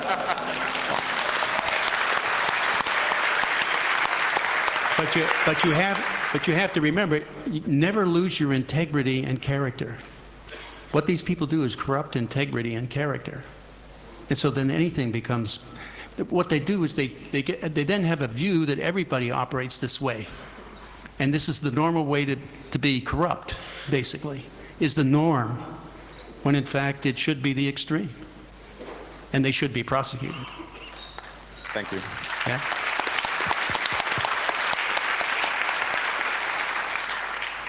Number one. Yes, thank you very much for this talk, very enlightening. Actually, Mr. Binney, I have a question for you. I have seen an interview with you before. You were elaborating about the new data centers of US intelligence. My question, this is the first question I have, how do you assess the real world capabilities of those? What is actually possible? Is every data that is anywhere being intercepted stored? And how is the capability of analysis compared to the amount of data available? Yeah. Second question would be, you were shortly talking about targeting. Does this involve drone targeting, drone attack targeting, Yes. and how? Well, what you have to, well, let me take your first question first. It had to do with the first one you were asking was, capabilities. Well, the point is, how many Neris devices can they afford to buy? Literally, they can buy thousands. So that, and you multiply that by 10 gigabits a second, and what's the capacity of the world communications? I mean, to me, I set the goal of doing 20 terabytes of data a minute. It was basically that was my estimate of the amount of unique data, not repeats across different segments of the line, but of unique data passing across the entire network. So that was my estimate, so I set that as the initial goal. Maybe we'd have to go higher. But you had to have a design of knowledge acquisition in that, and then also delta differencing knowledge and sharing the deltas, so you could reduce the problem of updating all of the graphs that are deployed necessary to make this process work. So, but by delta differencing, every change, is it something new? If it's not something new, you don't need to update your graph that you're using to filter information. But if you get something new that's important to filter out, to look at, then that needs to be distributed across all the graphs around the world, so that they then could pick up all of that information and forward it. Okay, so my estimate of that is that's probably what they're already doing. That's why they need Bluffdale. Because Bluffdale, by my estimate, could hold on the order, if you only took textual type data and the audio that you were targeting, your target list, that Bluffdale, which according to my estimates also will hold 5 zettabytes of data, even with current capability that's advertised and you can buy.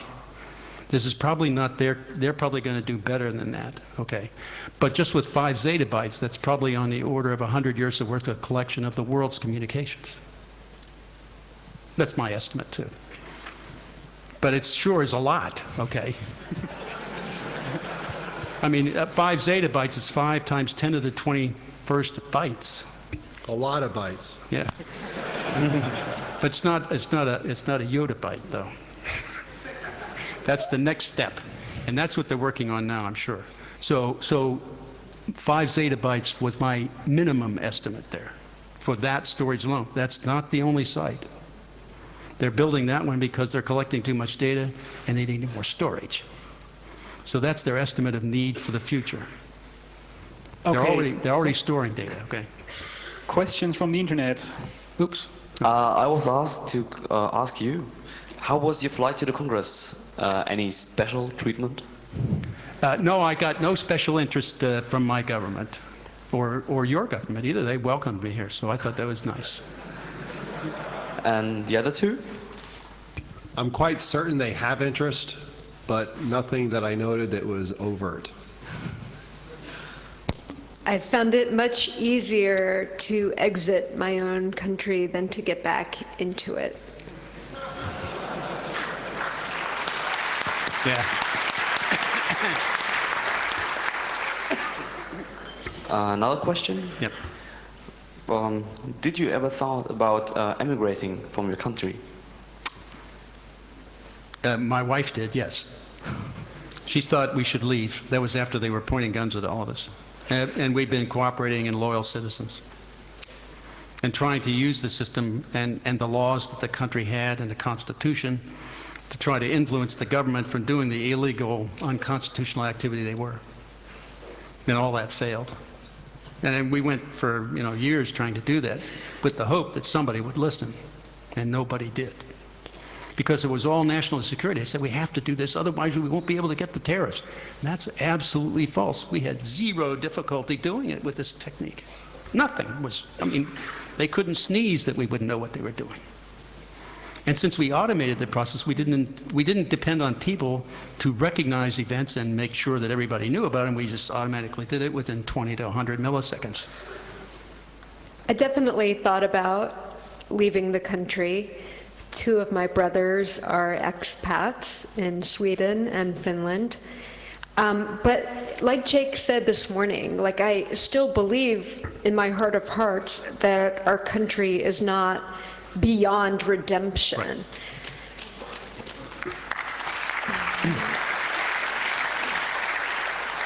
Right. Tom asked very specifically, is this the kind of republic we want to keep? And clearly, it's not. After 9/11, the pendulum swung really far. I should make it swing really far to the right. And I thought 10 years later, it would sort of go back to the middle, to this point of equipoise. But instead, it has continued to swing. Well, I'm hoping it will swing back. in my case, I chose to stay and take a stand. I did not want to see the grand experiment that was launched in 1789 disappear before my very eyes. And I too have hope. Just because there's a few in the power elite in the halls of government who've chosen willfully and by acts of commission subvert the Constitution does not mean that the country's not worth saving from them. Yeah.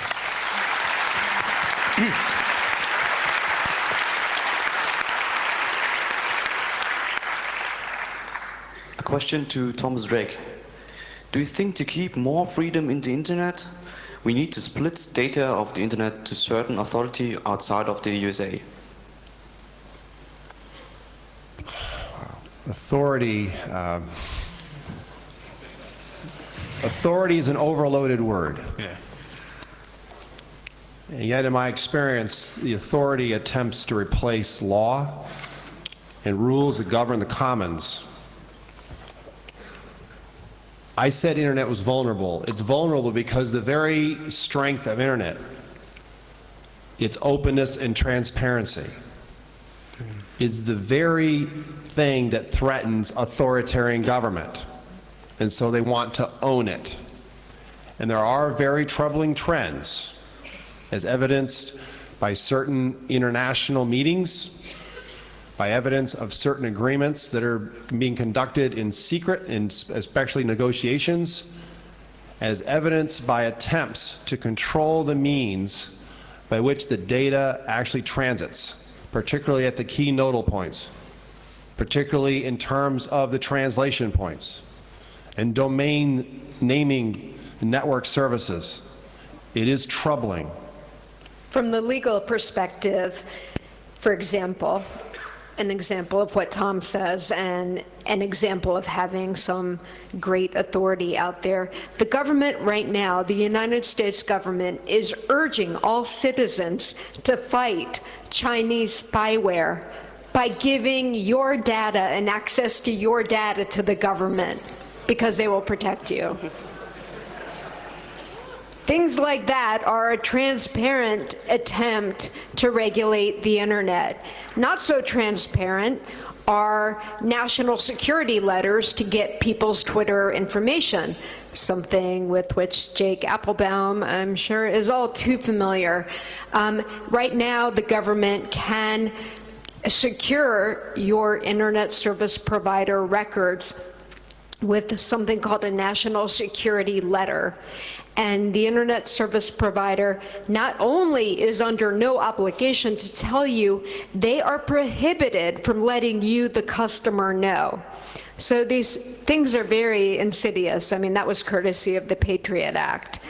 But these moves that, again, are ostensibly done for our protection and to make us safe, really show the surveillance creep and how it goes into the law and transcends the actual thing. Right now, as we talk to you right now, before the United States Congress, right now is hotly debated the Foreign Intelligence Surveillance Act amendment that made legal retroactively all the illegal stuff that was done under Bush for 8 years. So right now, ironically, that's being debated. The fact that this is up for debate is a problem in and of itself. The fact that torture is up for debate is a problem in and of itself. I mean, these are no-brainers. They're wrong.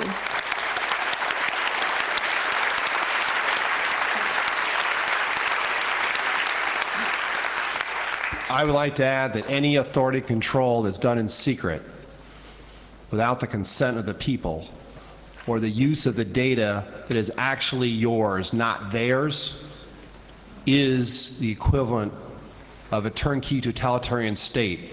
And we're not that far from having that type of state, virtually.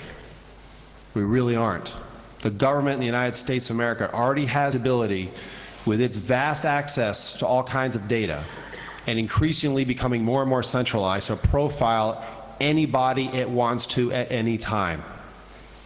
And yet, if you dissent against authority control, they will censor you, they will silence you. You have in front of you on this stage 3 people who stood up and took a stand to support and defend the Constitution of the United States of America, took a stand to defend the privacy rights of all Americans. The equation's been inverted. What was protected as private, that was sanctified as private, what was stated as leave us alone, encapsulated in that 4th Amendment, it's now inverted. The government can conduct itself in secret away from the governed. And yet, apparently, they've given themselves the right outside the Constitution to violate your privacy at will without any question whatsoever. Okay, number 2. Good evening. I would first of all thank you for standing up and doing what you thought was right, and congratulate you on being lucky enough to be here tonight. Thank you. I made it. I have a question that I've asked myself many times since 9/11, and do you personally think that the people who implement these programs do this from a standpoint that they think they do what's right, being like sort of a the road to hell is paved with good intentions thing? No. Or is it more of a protecting I would like to say, grifting operation? So controlling people with fear, and thereby being able to having this incestuous relationship you mentioned with, let me just say, Halliburton at this point. So could you, your personal opinion on that would interest me. Well, I know certain things that would relate to that. One is that George Tenet, when he was director of CIA, said, "I have no view inside the United States." And of course, that was Mike Hayden's chance to give him that view. So that was the start of it. Cheney backed it, and the whole thing was called a Cheney blood oath internally in NSA, by the way. That's what it was called. They referred to it that way. So, and everybody knew what they were talking about, the ones who knew about the program anyway.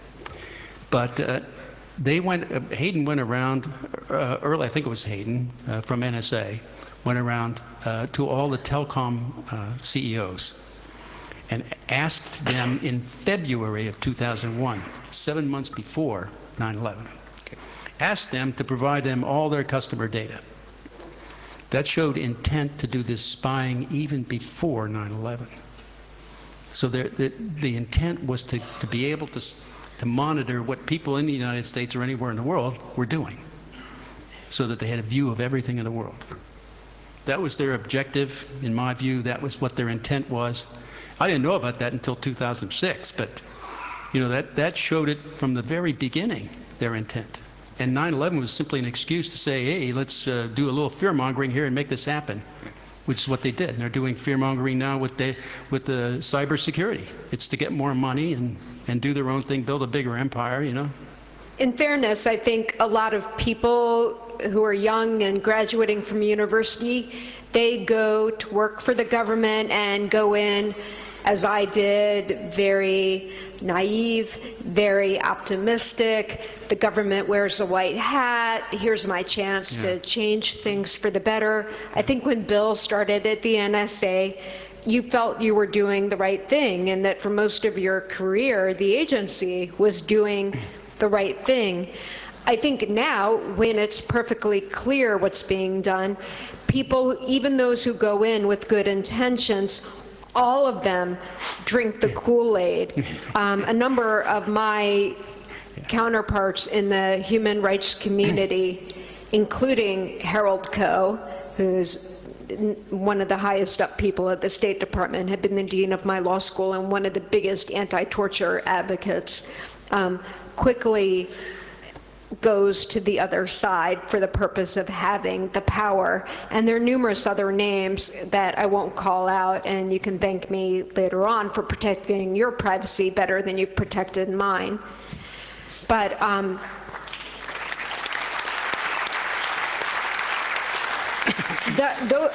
there's other category of people who are just blatant sellouts. I mean, yes, you can go in and drinking the Kool-Aid is a potent potion, but yeah, there are a number of people who are blatant sellouts. They want the title, they want the imprimatur of having worked for the United States government in a high-level position, and if that means giving the United States authority to assassinate people, to have drone strikes on innocent civilians, or anybody for that matter, because no one who gets obliterated by a drone has any kind of due process at all. Those people are completely selling out. And for the people who are already in the system and have been entrenched in the system for a long time, and who move in and out of the system between the private sector, they damn well know what they're doing. I wanted to add one more thing. I was having this discussion with one of the group chiefs at NSA, before I retired. And we both came into NSA in the 1960s. So we said, well, when we came in to work there, the value system was mission was first, people second, organization third, and self was last. And now the value system is exactly the reverse. So that value scheme promotes this kind of corruption. Sounds scary. Yeah. In the summer of 2002, Diane Rourke, who had been the NSA overseer on the House Permanent Select Committee on Intelligence. Remember, we had been doing everything we could within the system to raise more than just passing concerns about the violations of the Constitution, approved by the White House, I might add again. She had an opportunity to speak directly with Lieutenant General Michael V. Hayden, who was the director of NSA at the time, and asked why. Why did you do it? Because we had the power. It's a value system. That's the value system. Okay. Thank you for your honest answers. Okay, we don't have too much time left, so please stay focused. Number one. Hello. First of all, thank you for your unique and inspiring stories. I have two questions. The first is related to the last. There are a majority of people, I mean the majority of people working in agencies like NSA and FBI, CIA doing the wrong stuff, they obviously continue to do it. I mean, you're a minority, you're like what, 1%, like a 1/4%. What made you take that flip? What made you jump the wagon? And why do you think there are so many people continuing to do wrong stuff? And my second question would be, I'm from a country with a GDP that's like 1% of USA's. How do they cooperate? How does USA cooperate with countries with a really low GDP but really talented people in the black hat or white hat department, if you have any information on that? Well, as far as the cooperation goes, there are relationships all around the world, and it varies what degree they have, okay? In terms of the capabilities and sharing at the level of capabilities or sharing capabilities, that's done country by country. So I haven't been back to NSA, working there for 12 years now. So, you know, I'm not sure what's going on there now. So, but that's the way they deal with international relationships. So, and the other one was, I lose track. I'm getting old, you know. How do you go from being an insider to? Why? Yes. Why? What made me do that? Well, I'm from a small town. Okay, I grew up in a small town. There were like 3,200 people, and everybody knew everybody else. And what that meant was, who you were as a person was your character. Okay, that was you. What you did was a reflection on your character. So I could not participate in all these violations of law and the Constitution because it would be degrading my character to do that. So it was built into me from the beginning as a small town, coming from a small town. That's the kind of values you get at that scale, and when people know each other and look after one another, you know, as a community. I think for a lot of us, whether we worked for a government agency for decades, as Bill did, or for me, right under 10 years, there was a seismic shift after 9/11.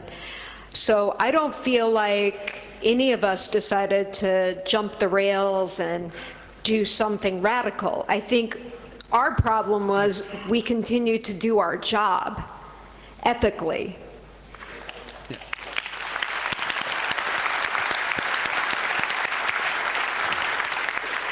We got in trouble because the United States decided, with the two most scandalous programs of the Bush administration, torture and secret surveillance of Americans, decided to take shortcuts and to completely short-circuit the law in a number of cases. So I would say the powers that be changed. I don't think any of us had some cataclysmic realization that suddenly the government was doing stuff wrong. The government suddenly started to do stuff terribly wrong. In my case, it's real simple. I took an oath to support and defend the Constitution. I did not take an oath to the President of the United States. I did not take an oath to secret surveillance. I didn't take an oath to my boss. I didn't take an oath to violating the law. It's that simple. And I had a constitutional responsibility as a senior executive at the National Security Agency to represent the law on behalf of the American people. So I'm proud, given what I went through, I am proud of the fact that I spied on the secret surveillance state on behalf of the American public. And I make no apologies for that. I did share what I knew about the secret surveillance program without revealing secrets, and I shared what I knew about the massive fraud, waste, and abuse with a reporter, exercising my First Amendment rights under the Constitution. Now, these guys took a bet as they were leaving NSA that I would last 3 months. That's what I gave. I said you won't last more than 3 months with all this corruption here. It wasn't until I was forced to resign in April of 2008 that I finally left their surveillance regime and the secret state. What's giving? I have to say it again. What's giving is the Constitution. That is the governance mechanism, the very thing that James Madison imagined into existence in 1786 during that long winter in Virginia, staring out west across the Blue Ridge Mountains.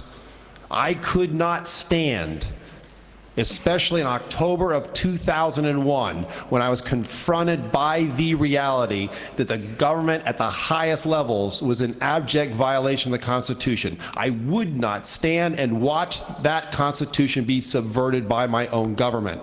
And so I said, I'm going to fight them from within with everything I have.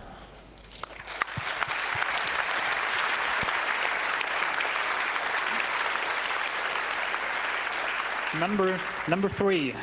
Hi, well, as a member of the American public who left mainly because of the bizarre world of 9/11, I'd really like to thank you for defending some of the ideals I wasn't sure anyone still held in government. I have 2 questions for you. The first is mainly over the change of administrations. So during the Clinton administration and the change to the Bush administration, was the change in atmosphere in your agencies an immediate thing, or did it all occur mostly with Cheney's wet dream of 9/11? Yes, I'm sorry, that's basically how I saw it, that basically there wasn't any change when Bush came on. I agree.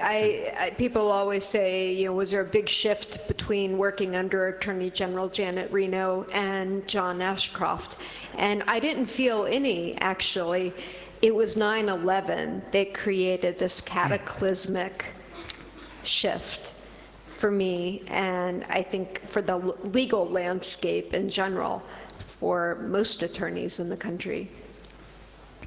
Okay. It's important to note that Vice President Cheney was given the national security plan. He was given the national security, to lead the national security establishment. That was his portfolio. That's why it was referred to as a Cheney blood oath. So you have to understand, very, very briefly, you have to understand that he had always wanted, if he ever got into that kind of position, and he finally did as vice president, he wanted to restore the imperial presidency that had been lost under Richard Nixon.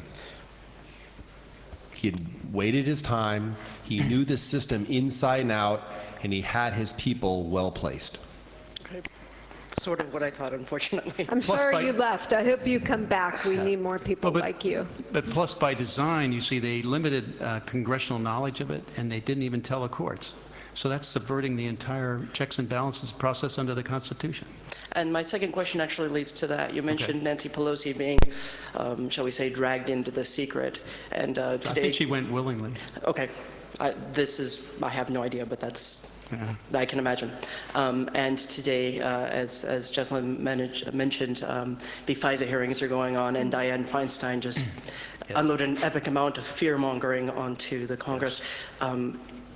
I guess around the time this all occurred, my family wondered, how was it that so many people that previously, I guess the perception was that they were very liberal, they would be very defensive of rights, and they all fell like dominoes. Was this generally the sort of thing that happened at that time? Yeah, because the intelligence community was giving them techno-babble, saying that if we don't do all this collection, and by the way, they got rid of all the protections, there was no longer any encryption for privacy protection. They got rid of that after 9/11. And so they kept saying that, well, if we don't get all this data and collect it all, we won't be able to find the bad guys, which is absolutely false. There was no problem doing that from the beginning. And then you couple that with unapologetic fear-mongering that went along to the highest levels of our government. And I think a lot of people after 9/11, everybody was scared. And I think during times of national security crises, transhistorically, the United States has always shifted and been more repressive. We see that with the Alien and Sedition Acts. We see that with interning people of Japanese descent. We see this throughout history in response to a national security crisis.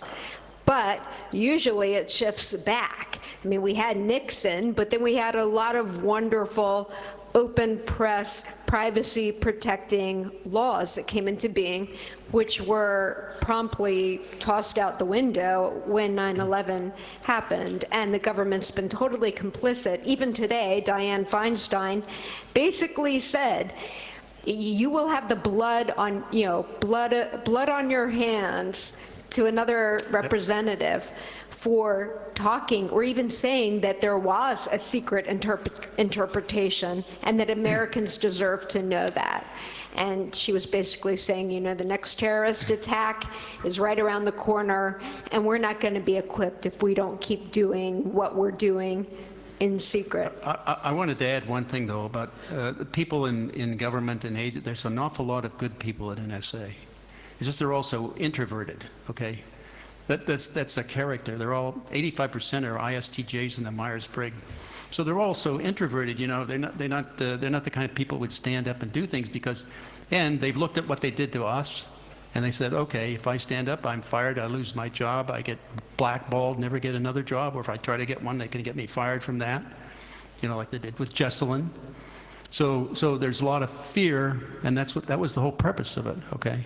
To instill fear in the population of the government so they wouldn't whistleblow or expose all the crimes that they're committing. But the extroverts at NSA look at your shoes. Well, thank you very much. 2 questions from the internet. You mentioned that we need more terrorists. However, if you scroll the hidden services, one gets the impression that it is used more by criminals than for freedom of speech. Do you think we should find a way to fight against this? Do we have to live with this? There are any number of lawful means by which you can determine criminal intent. Remember, technology is neutral. It can be used for bad and good. So, in the United States, although it apparently is something we no longer use, so if you want our Constitution, it's apparently out there for the bidding. I think the government's giving away free these days, no cost associated with it. You have to have probable cause. And so you've got to make the case before a judge under the normal Constitution. I keep qualifying the Constitution when there's nothing to qualify. Because of enabling act laws, I'm using that phrase specifically, enabling act laws have been put in existence since 9/11. It's probable cause. So if you really feel that a criminal is using Tor for something that's not good, then go to the courts and make the case. But I would think twice and look at who's making the allegation that an amazing technology like Tor is being used by criminals, because to me that sounds like a bunch of government bullshit that they've been throwing at lawful things that people have been doing in rebellion, in resistance to a surveillance state. I just gave you the devil's advocate argument for a surveillance state. Jesselyn gave you the counter. That's exactly what is happening. Everybody's suspicious. You use Tor, you're up to no good. You use encryption, you must be hiding something. If you're hiding something, we need to know about it to make sure that it's something that is good. Because if it's not, we're coming after you. But it must be bad because you're using encryption. Yeah, but keep in mind also the intent was to be able to monitor what everybody's doing. So that means that gives them the ammunition to control what everybody does. If I have knowledge about you, I can cause you trouble, like you can't get a loan, or all kinds of things they can do to you, and make life miserable for you. So that's their way of being able to control you. And it's like J. Edgar Hoover. That's how he controlled Congress. He had all the goods on everybody. So when you do that, that's a setup for a totalitarian state. Okay, that's the situation that I used with Jim Bamford, saying that it's just a turnkey away from becoming a totalitarian state, because they've set everything in place to make it happen. And this very country, not too long ago, had part of its country was in the form of a totalitarian fascist state. I don't want to live in a country like East Germany. I don't. History is actually on the side of freedom. History is actually on the side of liberty. It really is. The wall did come down. Yeah. My point is that I'm going to stand up and object. I will not go quietly into the darkness. I'm going to stand up and object to everything they're doing.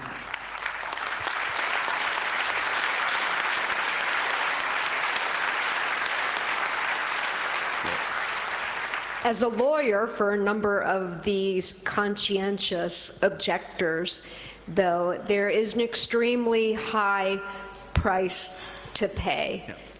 And Tom faced the rest of his natural life in jail. Bradley Manning faces the rest of his natural life in jail. I believe the death penalty has been taken off the table. I can't even speak to Julian Assange because he's been granted asylum, but is now holed up in the Ecuadorian embassy in London. So the price is so heavy. That's not even to mention the price. I see whistleblowers who are routinely bankrupted, broken, blacklisted. It's hard to put into human terms. Just a regular, who here spent less than $100,000 on their legal fees? Yeah, I didn't spend quite that much. Okay, well, I know Tom ended up being defended on the criminal side by federal public defenders because he was deemed indigent. I had a legal defense fund. I had 3 attorneys. One luckily represented me pro bono, but we still spent upwards of $100,000 in attorney's fees. I know Bradley Manning has a defense fund.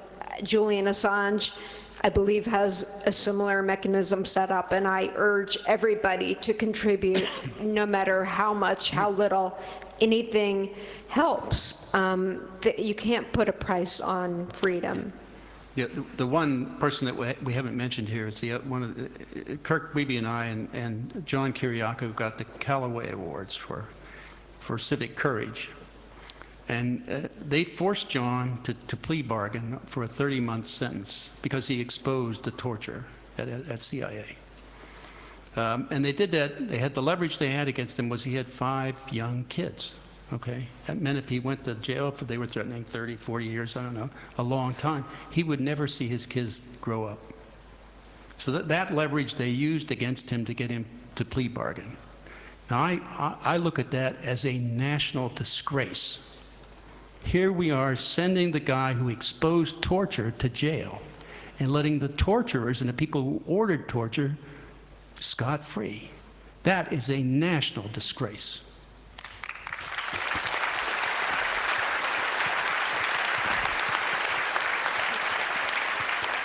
And after all was said and done, in violation of the Constitution, I'm the only one that was prosecuted and indicted, facing the rest of my life in jail for having exposed and disclosed the Stellar Wind program, the secret surveillance program of the national security state. What does that tell you? When you begin to criminalize Americans who are actually standing up and honoring the oath they swore to uphold, we have a problem, Houston. 2 more questions from the internet. Would you consider the US government or parts of it as an enemy of the Constitution? Yes. Absolutely. The Constitution directly threatens the ability of the surveillance state to exist. This is, by the way, this is the reason I signed an affidavit saying what they're doing and submitted it for the EFF lawsuit, Jewel versus NSA. I was attempting to get into court to testify so that they couldn't claim plausible deniability anywhere, and then get the courts to rule on all this illegal, unconstitutional surveillance. And that's why we're speaking to you and are speaking at events around the world, no matter how big or how small, because all of us, after what we went through, believe that no American and no individual on the entire planet, for that matter, should have to go through something similar. And imagine what else, especially at this Congress, with the people we see in the audience and beyond, in doing all you can with all the skills you have to defend liberty and freedom around the world. It gives voice. It gives people the ability to communicate. And the better they can do so without the surveillance state knowing about it, then the more that liberty and freedom can thrive and push back against those who apparently have taken their own oath to take away liberty and take away freedom from others. That's not who we are as human beings. No one has the right to take away who you are from yourself. Maintain your integrity and character.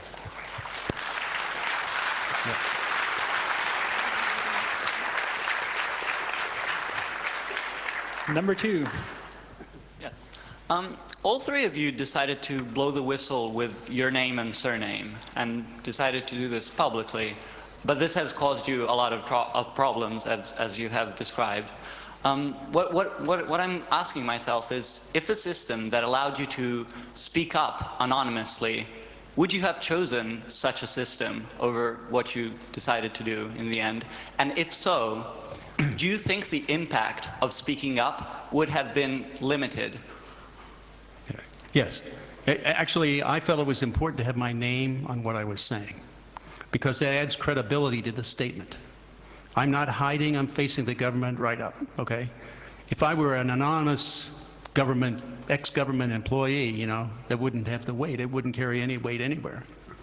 But I put my name on everything that I was saying so that the government knew that I was saying it, and they could take me into court and charge me with the felonies of exposing the crimes they were committing, which in turn would say they're actively admitting the crimes that they're doing.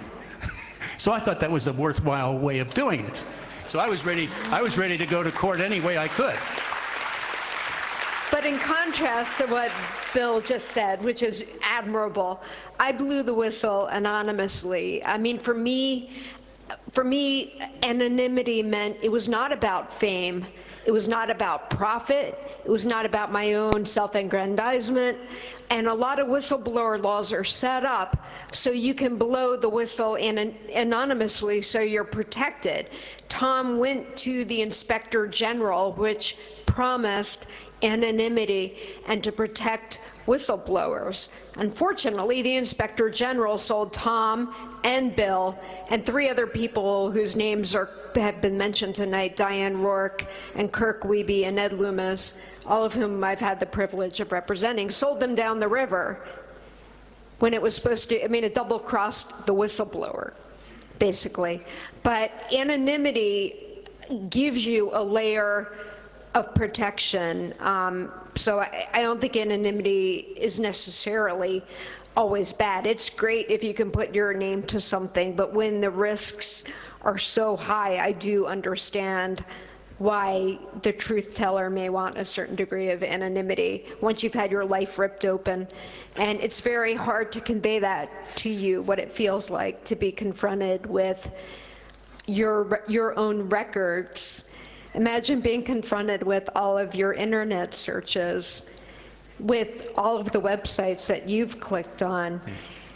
I mean, if someone just took a typical Google search of what I look at every day, you know, a typical day, I'm Googling torture, I'm Googling Osama bin Laden and Al-Qaeda, and, you know, why do men have nipples? And, you know, I look like a terrorist and a total perv.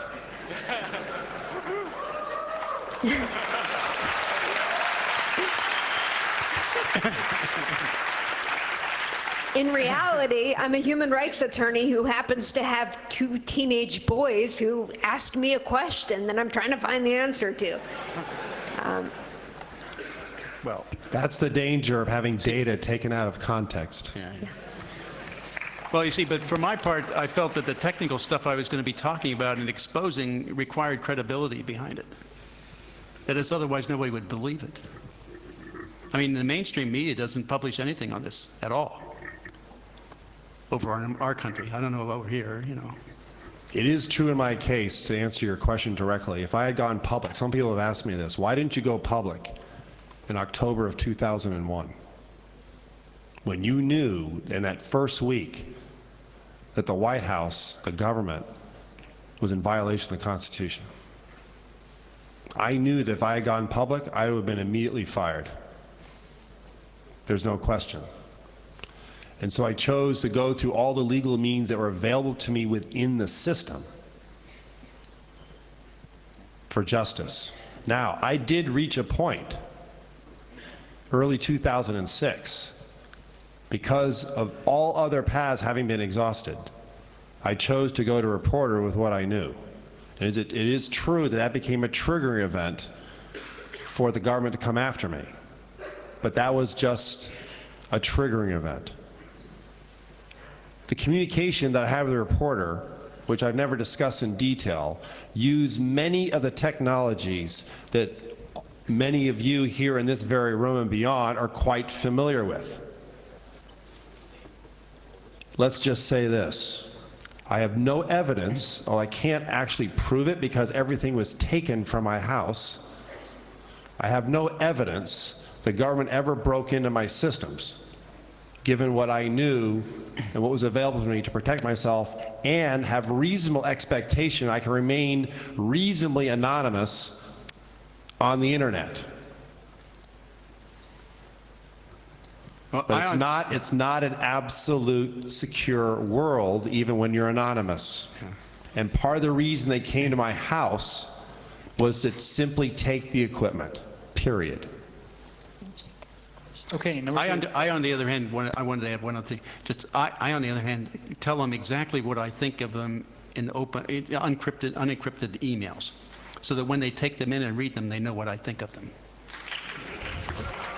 I refer to them, I refer to NSA as Fort Fumble, Fort Run Amok, you know. The FBI is the MIB, or the Gestapo, or the White House brown shirts. You know, these are the terms I use. So there's a paradox here. Remember, my case, although I had defense attorneys representing me criminally, you know, in the court, I knew that I could not defend myself completely without being defended in the court of public opinion. And so going public, even during the pendency of my trial, was crucial to my ultimate defense and my ultimate freedom. So there is something to be said, and even being immunized when you go public. Number two. Hi, hey guys. Thanks for coming to Germany and talking to the CCC. I'm glad you guys would come here. And I guess I have two questions, which I already know the answers to because we've talked about it before. But I was hoping you could tell some people here. So the first question is, can you describe what the term cast iron means? So for example, if someone here is a hacker were targeted, what does it mean to be part of the cast iron club? That's my first question. Can I answer that one first? Yeah. It simply means that all of your attributes are loaded into all the nearest devices for deep packet inspection, for pulling all your data, phone calls, everything, and routing it to certain places, either getting it recorded or passed off. And so everything you do that can be recognized by the nearest device automatically forward.